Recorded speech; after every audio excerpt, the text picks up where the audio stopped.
Hey, welcome back to the channel, everybody. I'm Terry, and today I'm going to be reinstalling the drive shaft on my BMW Z3.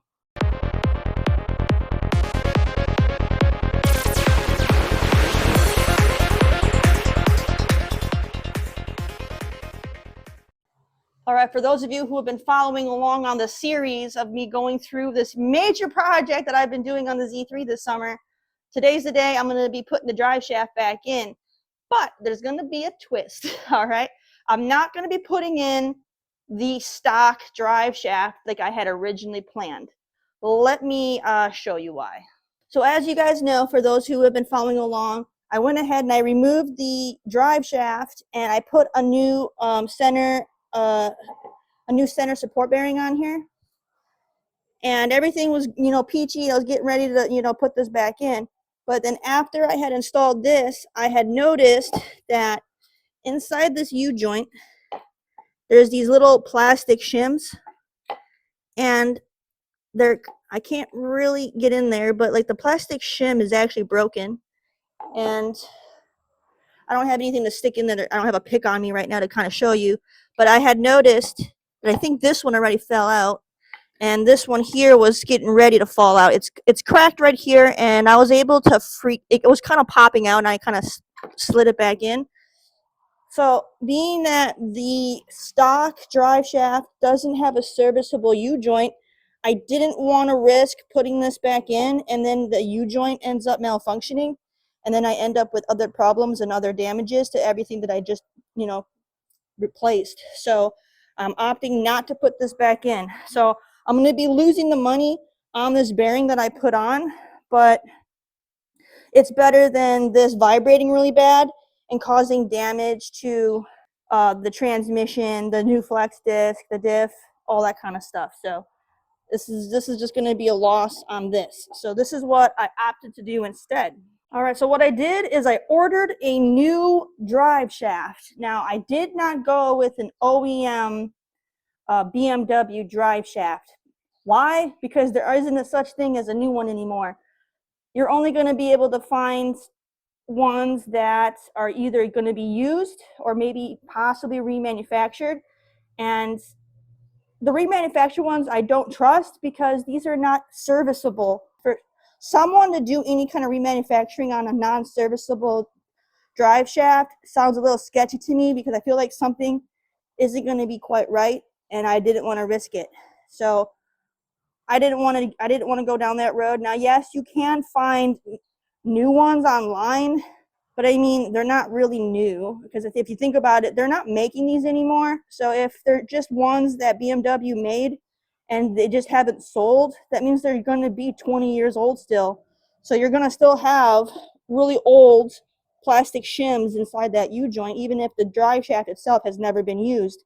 So that was something that, I was kind of nervous about, is what if those plastics have already started to degrade because of the age of those drive shafts. So even a new one sounded a little sketchy to me. So I didn't, and they're very expensive too. I think they're over like $2,000 or over $1,000. So that's a lot of money to invest in a part that might have the same problem as my used one. So I didn't want to do that. So I ordered a different one. I went to Driveshaft.com and I ordered a drive shaft, and this was like $570, so it's significantly cheaper than the BMW one. But here it is. But the thing about this is, not only does the website give you a 36-month like warranty, like a guarantee, like a 36-month warranty on it, unlimited mileage. So you can drive it as much as you want within those 36 months, and they'll still warranty it if it ends up being defective. But they also put serviceable U-joints on here. So that way down the road, if I do have something wrong with it, I can take this to a mechanic that services drive shafts, and they can actually service my U-joints, so I wouldn't have to buy another drive shaft down the road. So that sounded like a better option. And these are made in America with American steel, so they're high quality. And they put so I still get a new support bearing here. that they already got on there, and everything is pre-balanced and aligned to spec for my car. And this one is specifically made for my BMW Z3. This is for a manual transmission, and it's for my 2.5 engine model Z3. So it's made specifically for mine, and they have different ones on there depending on if you have an automatic or manual and what size engine you have, so that way you would get the correct drive shaft for your needs. So we're going to be putting this in instead. So the only thing that I really had to buy then, since they already put this on and have everything together, is I just needed to get new bolts. So if you look on the old one here, they have these knurled bolts that connect the drive shaft to the differential flange. So I had to buy new ones of these. So I went ahead and I got those, and those are right here. This will be your part number for those if you want to go ahead and get some of these. So I bought 4 of these. The nuts that go on those, you're supposed to replace. Now, those are one-time use lock nuts. I did not buy those. I should have, but I didn't. I spent over $40 just on these 4 bolts by themselves, and I was pretty mad about it at the time, and I didn't want to spend more money. So I didn't buy new lock nuts like I should have. So I'm going to be reusing these. I'm going to add some Loctite to them to help them, not to come loose, and we'll see how that goes. If I need to add new nuts on them down the road, these ones will be easy to get to compared to the ones for the flex disc. Those ones would be more difficult because you have the heat shield and the exhaust and everything in the way. So I made sure to replace those. So this is the part number for the bolts that go through your flex disc. So you get yourself like 6 of these, and these are M12 size bolts. So I got 6 of those, and I got new lock nuts as well to go on those. So here's your part number for the lock nuts right here. This is going to replace those. So I made sure to I'm replacing the fasteners for the flex disc, and I got new bolts for the differential flange. I just did not buy new nuts like I should have. So I don't have a part number for those, but definitely if you are doing this, I highly recommend you actually replace these lock nuts. I didn't, and I might end up having to swap these out later because yeah, it's a big no-no. What I'm going to do is a big no-no, but I'm going to do it anyway. But we're going to go ahead and try to get that new the new drive shaft put in. So let's go ahead and get under the car and try to do that. We're going to have to slide these bolts in and kind of finger tight it on, and then I'm hoping as I start tightening it onto the flange, it'll start to press this knurled bolt in and it'll secure itself, because I don't really know how else to really press this in. I mean, you could do like the double nut method, but there isn't a lot of thread here to do 2 of these large nuts to kind of press it in. So I'm just gonna have it sit loosely and then tighten the nut on the other side and hopefully it'll press these in. We'll see what happens anyway. We'll at least try it. So that's my game plan there. So I had showed this off on a previous video when I had removed it. This is the old flex disc that I took off. You can't really see it right now because it's not flexing, but when it was installed, you got these really deep cracks right there. So this one was no good. Now, when you install, so here's my new one, and here's your part number right here for the replacement flex disc. I'm going with the Febby Bilstein or Bilstein or however you want to say that. So we're going to go with the Bilsteins, and there's going to be, these ones are kind of wore off. Let me see if I can show you. There's going to be little arrows that are on here. All right, so here's the new one. So you're going to have your word, like your text and everything on one side, and then there's nothing on this side. The side with the text faces the drive shaft. The side with no text goes up against the transmission. That's important, so make sure you have that right. And then there's going to be these arrows. They're hard to see, but there's going to be an arrow some facing one way and some facing the opposite direction. And that's so you know which bolts go to either the flange for the transmission or the flange for the drive shaft. So if you're looking on this side, which is the tech side, this where my finger's pointing is where the drive shaft would be, and this back side is where your transmission would be. So any arrow pointing this way is for drive shaft. So like this one here is drive shaft. This one's facing the back, so this one would be for the transmission. So that way you would be putting bolting it the right way. So what I'm going to do is I'm going to take my paint marker and I'm just going to put an X where the drive shaft side is, so that way it'll be easier for me to see, because once you get underneath the car, the lighting isn't as good, and these are hard to see even in decent lighting. So it'll be harder to see these arrows under the car. So I'm just going to mark this up, kind of like how I did the old one, where I had X's for drive shaft and I did arrows for transmission when I took it apart. So that way I could remember which way it was.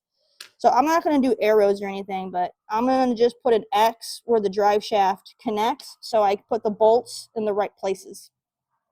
So now that we got that covered, now we can go underneath the car.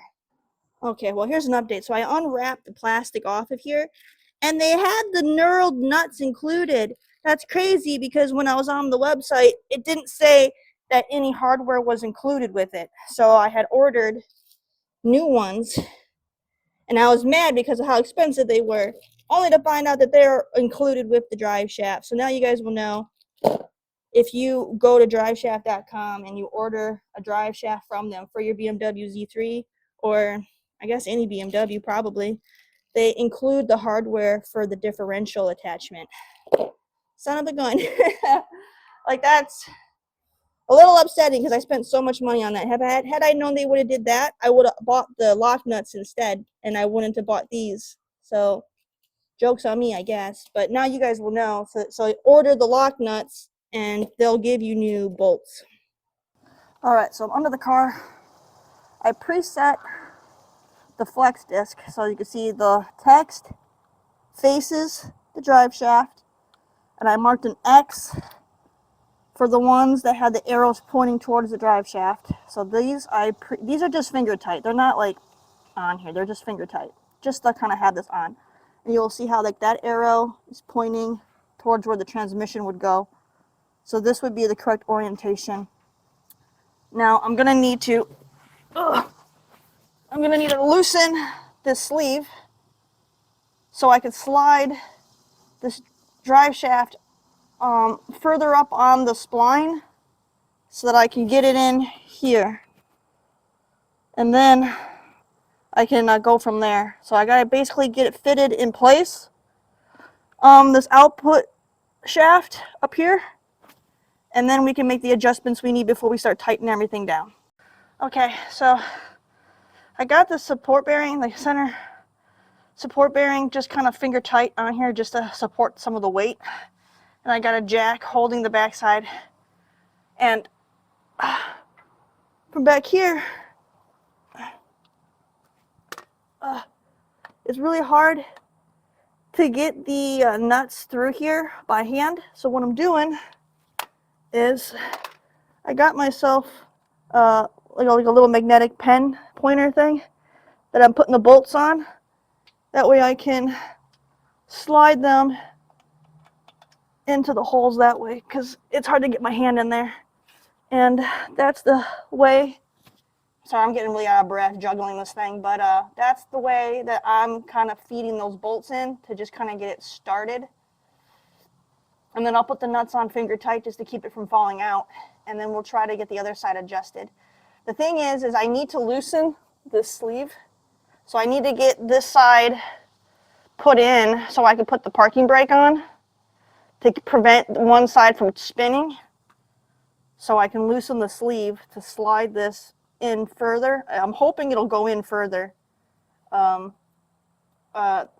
don't want to have to take this apart. I want it, because they already have everything lined up.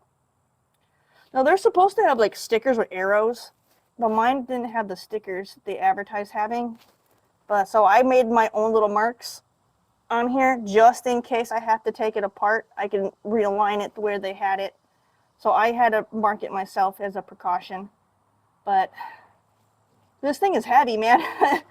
But yeah, that's how I'm getting those bolts through there. And then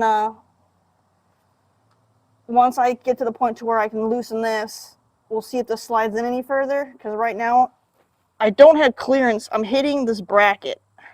So I might have to take this off and put it on here first so I have room to slide this past this bracket. So I might have to reverse this, but we'll see once I get to that point. Right now, I need this side to not turn so I can loosen this before I get any further. I managed to get the bolts through the flange for the differential right there. And the nuts are on finger tight just to keep it in place. That allowed me to put the parking brake on to keep this half from spinning. And then I was able, while the bearing here was still attached here, I then took my pipe wrench to loosen the sleeve right here.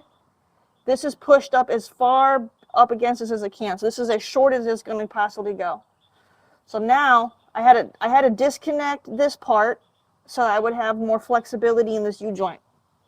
I went and I changed my plan, and I took the flex disc off the drive shaft and I preset it onto the transmission.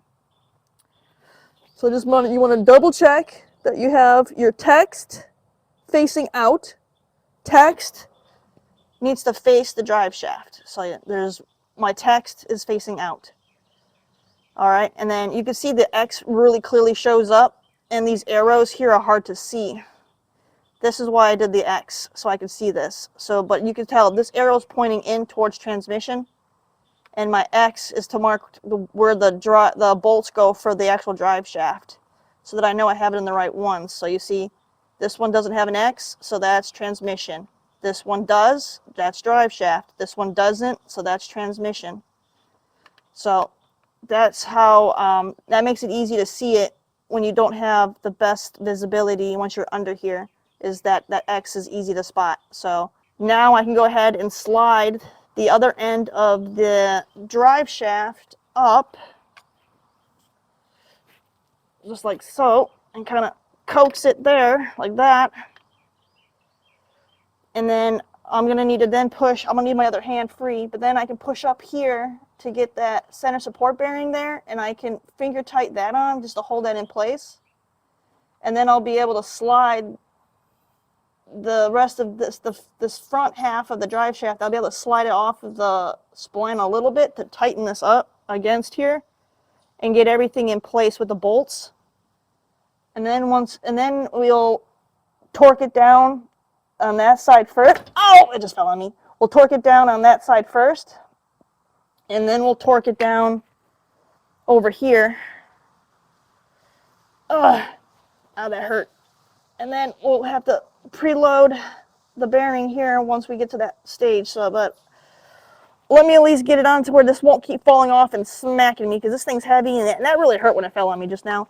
But let me go ahead and finish getting this in. All right, so I got the 3 bolts that go to the transmission all in with the nuts on finger tight. And I have this kind of resting there, but I'm not able to slide it onto the shaft right now. All right, I went ahead and I unbolted it there so I have some more room to kind of slide and twist. And I rotated the bracket for the bearing around so that way this would fit inside the area like it's supposed to. And that allowed me then to push this up and to slide this onto the output shaft right there. So now it's officially in position. This is only finger tight, so I need to be able to still slide this stuff around. But now I can go ahead and put the rest of these bolts in place. I'll have to twist this or whatever to get these lined up. But now I get these other 3 bolts in place and finger tight those down. And then I'll be right back. Oh yeah, I had to release the parking brake as well, so I would be able to freely twist this. So in that way I can freely twist this so I can get everything in place too. So I just make sure that once you get to the point where you're setting this in, after you've loosened the sleeve, release that parking brake so you can twist things around as you need to. And then once you're ready to start tightening everything back down, then put the parking brake back on so it don't turn, so you can adjust everything accordingly. Yeah, I'm just gonna get these finger tight. I got this one in. Ugh. Now I can rotate it like that to get to the next one and just keep working it. All right, so looking in the Bentley manual, let's see here. It says align your, all your markings and stuff, whatnot, and then in a position the center support bearing, and then it says tighten flange nuts while preventing bolts from twisting in the coupling, and tighten the differential flange first, then you tighten the coupling at the transmission. Then you'll preload the center support bearing between 4 and 6 millimeters. Everyone I talk to says they do 5. So we're going to try to aim for 5. But as long as we get a minimum of 4, we should be all right. But we're going to aim for 5 millimeters. And then after you preload that and you tighten down the center support bearing, then you go ahead and tighten that sleeve. This piece right here, you tighten that down. And then you can go ahead and put your heat shield and your exhaust system back in. And then here's the torque specs. So your drive shaft, center mount to the body. Center mount to the body, I'm assuming they mean the center support bearing, is 16 pound-feet. And then your clamping sleeve, which is this piece here, that is 89 inch-pounds. So just make it tight. You don't have to like worry about that as long as it's tight. And then your drive shaft to differential is going to depend on which kind of nuts you have.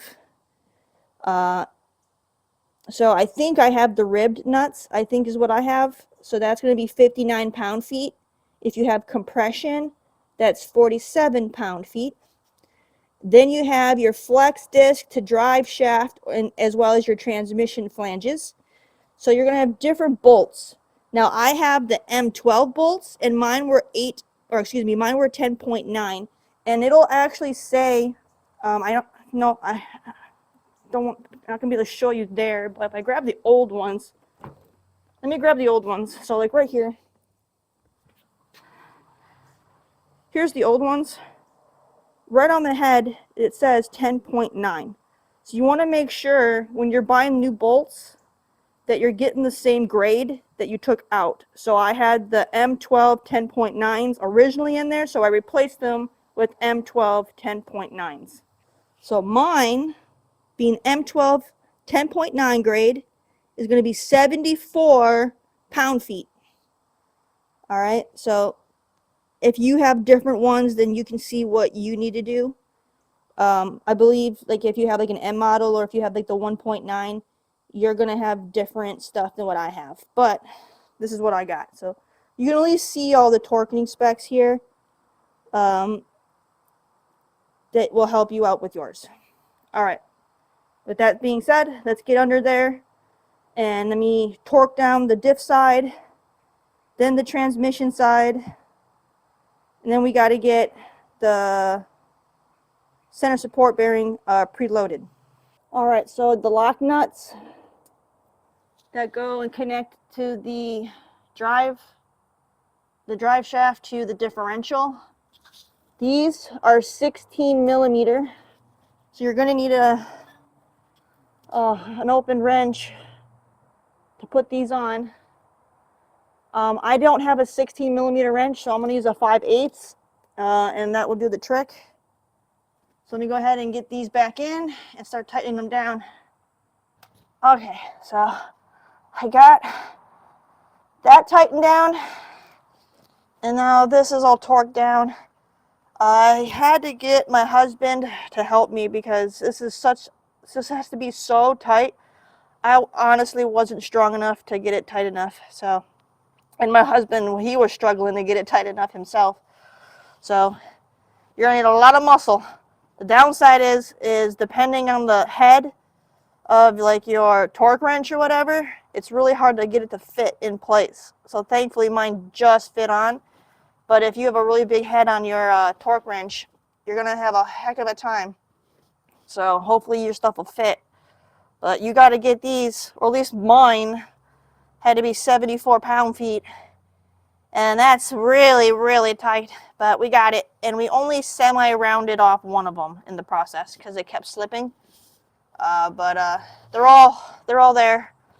The one that's semi-rounded isn't at 74, but it's pretty close. We got it over 60 before we started to round it, so we're close. So it should be fine. All the other ones, though, the other 5 are all at 74. Oh, man, that was some hard work. So now that that's done, I got to measure this because I got to get this preloaded. So what I'm going to do is grab my caliper, my digital caliper, so I can measure what 5 millimeters is. So I can slide this in and then tighten it down, you know? Woo-wee. And then once these are tightened down, then I can tighten the sleeve down, and then this will be officially installed. Okay, so what I did is where it's naturally resting, you know, I just leaving it where it's naturally resting. I measured for this corner, this is the starting point, and then I measured 5 millimeters, and I'm using my digital caliper. I got it at 5 millimeters right there to measure the distance. So I can move this edge 5 millimeters towards the transmission. So now I got to mark this other one. I don't know if I'm doing this the right way, but so from where it naturally rests, right there, and then we add another 5 millimeters. Let me, I need my other hand.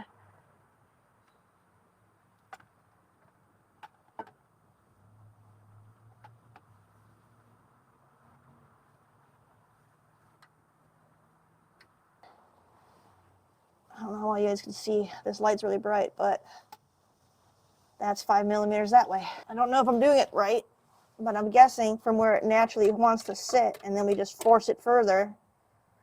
To me, that's preloading it. If I did it wrong, please mention so in the comments so that way other people can see that and so that they do it the right way. Okay, again, I don't know if I'm doing this the right way. I hope I am, but I'm just gonna slide that over and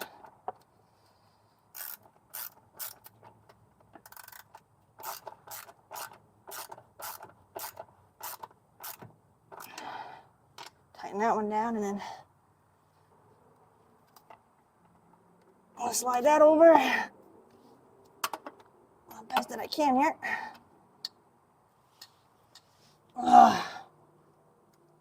Like that.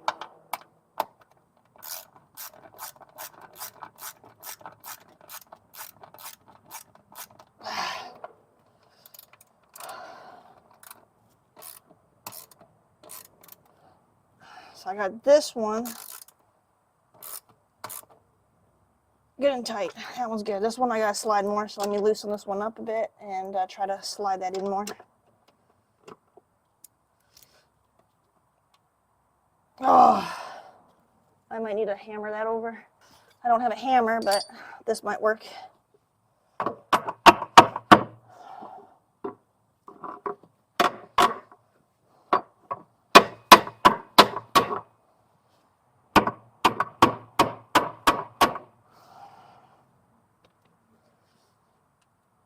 That's pretty close.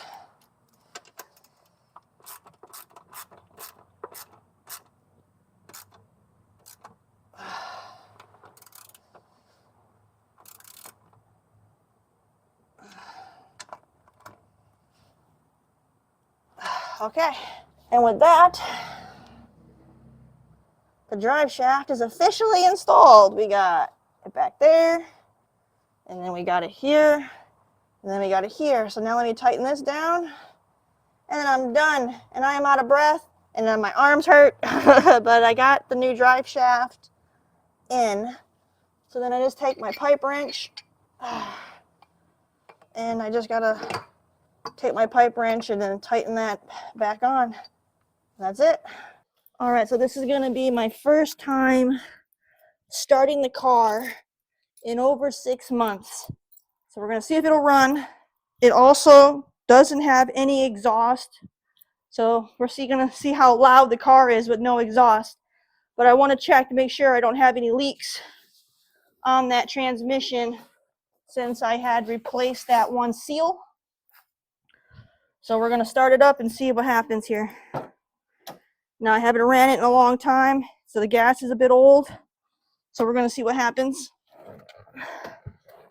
And hopefully it'll start without too many issues.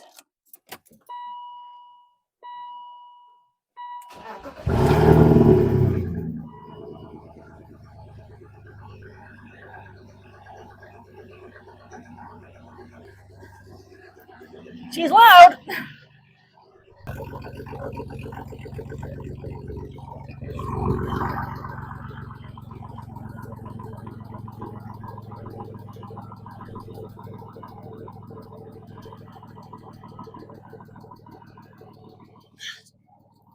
I am actually impressed that it fired right up after sitting for so long. It didn't hesitate or nothing. It was ready to go. Good deal. I'm going to let the transmission get a little warm and we'll see if we get an oil leak at all. All right, so I shut the car off and I didn't notice any fluid leaking from the transmission from the seal that I had replaced, so that checks out. Everything's good. But it sounded really loud. It sounded like a Mustang without the exhaust on it. Very loud indeed. But we'll go ahead and we'll get that exhaust put on in the next video. And this thing will be roadworthy again. But I'm actually surprised that it sat for 8 months. No battery tender or anything. And it just fired right up with old gas and everything. It didn't care. Boom. It was ready to go. So I'm very pleased with that. But so that's going to end it for today. Thank you guys so much for checking out the video. I hope you guys enjoyed it. Go ahead and hit that subscribe button so you don't miss out on any other content for the BMW Z3. And I'll catch you on the next one where I go ahead and I reinstall the exhaust. Take care, everyone.